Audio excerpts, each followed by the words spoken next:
શ્રી પટેલ કેળવણી મંડળ upper primary girls school Junagadh. Gujarati વિષય છે ગુજરાતી ધોરણ 8. પાઠ છે 15 અખંડ ભારતના શિલ્પી. એનો સાહિત્ય પ્રકાર છે ચરિત્ર લેખ રાઘવજી માધળ. આપણે સ્વાપોથીમાં MCQ બધાય ક્લાસમાં MCQ પૂરું થઈ ગયું છે. ખાલી જગ્યા, ખરા ખોટા. હવે આપણે પ્રશ્ન 4 પહોંચ્યા છીએ. નીચેના પ્રશ્નોના એક એક વાક્યમાં જવાબ લખો. એમાં પેલું બધાએ સ્વાપોથીમાં લખવાનું છે, વલ્લભભાઈના જીવનમાં ભારતના સ્વતંત્ર સંગ્રામની જેમ કોનું આગવું અને અનોખું મહત્ત્વ છે? તો વલ્લભભાઈના જીવનમાં ભારતના સ્વતંત્ર સંગ્રામની જેમ બારડોલી લડતનું આગવું અને અનોખું મહત્ત્વ છે. બીજો, ગાંધીજીની દ્રષ્ટિએ સાચું જીવન કોનું છે? ગાંધીજીની દ્રષ્ટિએ ખેતરમાં પરસેવો પાડતા ખેડૂતોનું જીવન જ સાચું જીવન છે. ત્રીજું, ખેડૂતોનું જીવન સાચું જીવન છે એમ ગાંધીજીએ શા માટે કહ્યું છે? એમાં લખો, ખેડૂતોનું જીવન સાચું જીવન છે એમ ગાંધીજી કહે છે કારણ કે તેઓ ખેતરમાં ખૂબ પરિશ્રમ કરે છે. ચોથું, વલ્લભભાઈએ ઉચ્ચ શિક્ષણ ક્યાં મેળવ્યું હતું? તો જવાબમાં આવશે, વલ્લભભાઈએ ઉચ્ચ શિક્ષણ નડિયાદ અને વડોદરામાં મેળવ્યું. પાંચમું, વિદ્યાર્થી અવસ્થાથી જ વલ્લભભાઈમાં કયા ગુણોના બીજ પડ્યા હતા? વિદ્યાર્થી વયથી જ વલ્લભભાઈમાં નિડરતા, નેતાગીરી અને દૃઢ સંકલ્પ બળ જેવા ગુણોના બીજ પડ્યા હતા. છઠ્ઠું, વલ્લભભાઈને નાનપણમાં થયેલી કાખબલાઈ માટે ગામના વૈદ્યરાજે કયો ઉપાય વિચાર્યો હતો?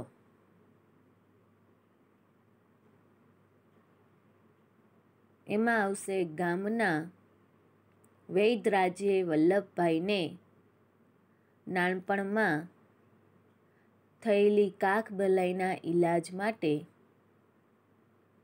લોખંડના ધગધગતા સળિયા વડે ડામ દેવાનું વિચાર્યું હતું. સાતમું, વૈદ્યરાજ લોખંડના ધગધગતા સળિયા વડે ડામ દેવા માટે અવઢવ શા માટે અનુભવવા લાગ્યા હતા? વૈદ્યરાજ લોખંડના ધગધગતા સળિયા વડે ડામ દેવા માટે અવઢવ અનુભવવા લાગ્યા હતા કારણ કે એ વખતે વલ્લભભાઈ સાવ નાનું કુમળું બાળક હતા. વલ્લભભાઈ સાવ નાનું કુમળું બાળક હતા. આઠમું, વૈદ્યરાજના હાથમાંથી ગરમ સળિયો લઈ વલ્લભભાઈએ શું કર્યું? જવાબમાં આવશે, વૈદ્યરાજના હાથમાંથી ગરમ સળિયો લઈ એ બાળકે જાતે જ પોતાની ગાંઠ પર ડાંગ દઈ દીધો. 9મો, કાયદાનો અભ્યાસ કરવા વલ્લભભાઈએ કેવી રીતે પૈસા ભેગા કર્યા હતા?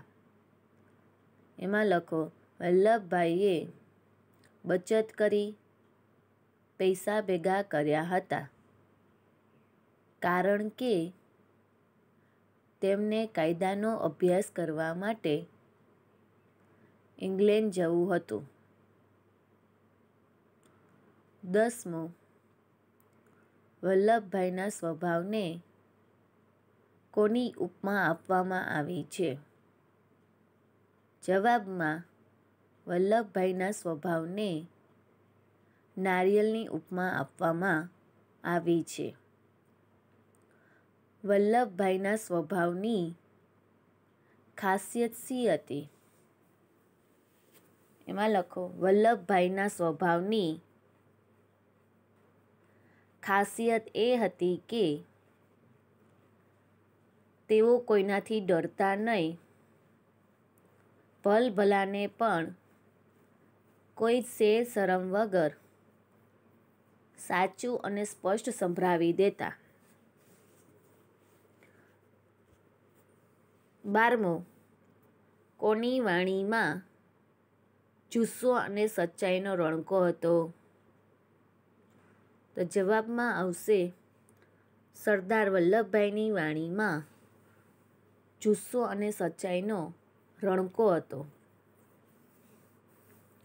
13મો, વલ્લભભાઈને અમદાવાદની કઈ જેલમાં રાખવામાં આવ્યા હતા? જવાબમાં વલ્લભભાઈને અમદાવાદની સાબરમતી સેન્ટ્રલ જેલમાં રાખવામાં આવ્યા હતા. 14મો, વલ્લભભાઈને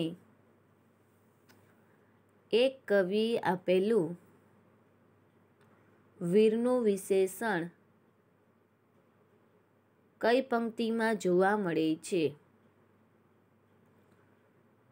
વલ્લભભાઈને એક કવિએ આપેલું વીરનું વિશેષણ આ પંક્તિમાં જોવા મળે છે. ઇન્વર્ટેડ કોમા લખજો, રાજાઓના તાજ મુકાવ્યા, ધન્ય વીર વલ્લભ સરદાર, ઉદ્ગાર ચિહ્ન, ઇન્વર્ટેડ કોમા પૂરો. 15મો, આપણી રાષ્ટ્રભાષા હિન્દીના કયા કવિએ સરદાર માટે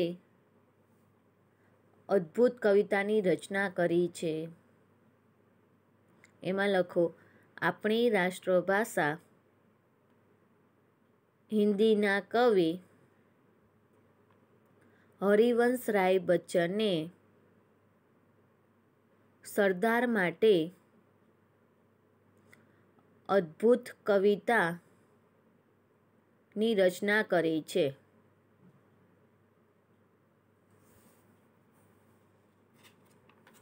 હવે પ્રશ્ન 5. નીચેના પ્રશ્નના બે વાક્યમાં જવાબ લખો. પહેલું છે, વલ્લભભાઈના પિતા ઝવેરભાઈ વિશે જણાવો. નાના અક્ષરે લખાવવાનું છે, તો જ સમાસે આમાં. લખો, વલ્લભભાઈના પિતા ઝવેરભાઈ એક સામાન્ય ખેડૂત હતા. દૃઢતા અને દેશભક્તિ તેમની નસે નસમાં ધબકતી હતી. રાણી લક્ષ્મીબાઈના લશ્કરમાં તેઓ અંગ્રેજ સરકાર સામે ઈસવીસન 1857ના સ્વતંત્ર સંગ્રામમાં લડ્યા હતા. અહીંયા પ્રશ્ન એ પૂરો થાય છે. બીજો, વલ્લભભાઈનો સ્વભાવ કેવો હતો? એમાં લખો, વલ્લભભાઈ સ્વભાવે કડક હતા. તેઓ આખા બોલા હતા. તેમનો સ્વભાવ નારિયેળ જેવો ઉપરથી કઠણ અને બરછટ પણ અંદરથી મીઠો અને કોમળ હતો. તેઓ નીડર હતા. હવે ત્રીજો પ્રશ્ન, લેખકે કયા 3 દેશભક્તોને ત્રિમૂર્તિ કહ્યા છે? એ ત્રણેય દેશભક્તોની લાક્ષણિકતા જણાવો.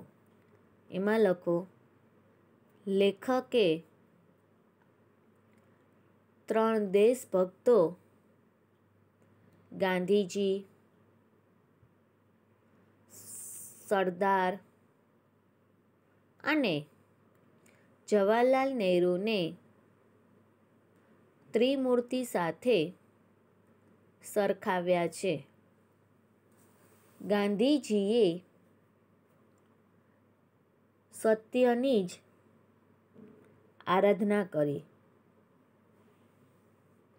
સરદારે પવિત્રતા અને નહેરુએ સૌંદર્યનો મહિમા ગાન કર્યો. ચોથું, વિનોબાના મતે સરદાર વલ્લભભાઈની લાક્ષણિકતા જણાવો. એમાં લખો, વિનોબાના મતે સરદાર વલ્લભભાઈની લાક્ષણિકતા એ છે કે તેઓ સ્પષ્ટ બોલતા. તેઓ પ્રહાર કરતા ત્યારે કોઈથી ડરતા નહીં. ભલે કોઈને ગમે તે લાગે. વળી પોતાના ઉપર કોઈ વળતો પ્રહાર કરે તો તેથી જરાય ડગમગતા નહીં. પાંચમો, ગાંધીજીના અંગત સચિવ મહાદેવભાઈ દેસાઈના મતે સરદારની લાક્ષણિકતા જણાવો. એમાં લખો, ગાંધીજીના અંગત સચિવ મહાદેવભાઈ દેસાઈના મતે સરદારની લાક્ષણિકતા એ છે કે તેઓ રાષ્ટ્રની ભાષામાં બોલતા ત્યારે તેમની આંખોમાં અંગારા જેવી ચમક દેખાતી. તેમની વાણીમાં વિરોધીઓનો વિનાશ કરી નાખે તેવી આંધીનું સર્જન થતું.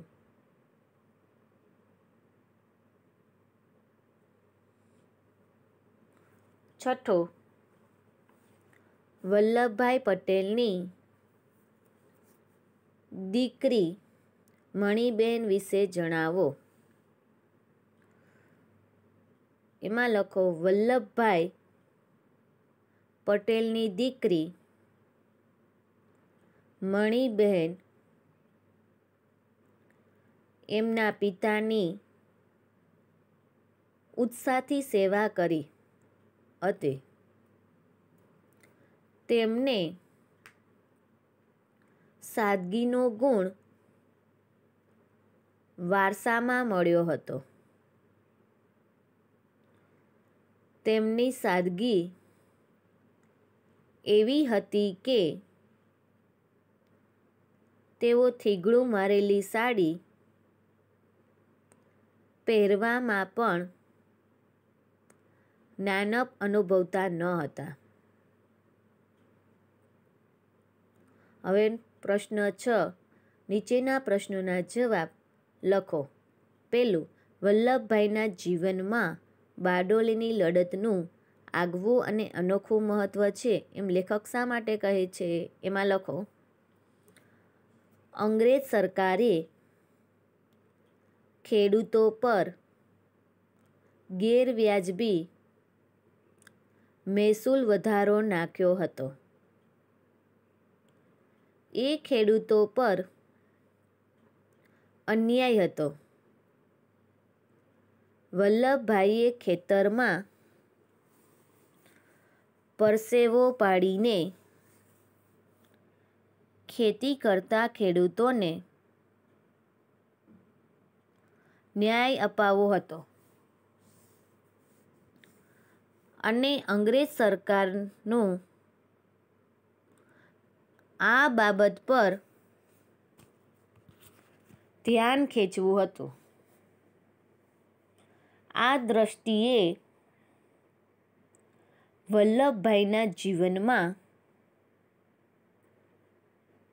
બારડોલીની લડતનું આગવું અને અનોખું મહત્ત્વ હતું. વિદ્યાર્થી મિત્રો, આજે આપણે અહીં સુધી લખીશું અને બધાએ ફરજિયાત જેને બાકી છે સ્વાપોથીમાં એને લખવાનું છે.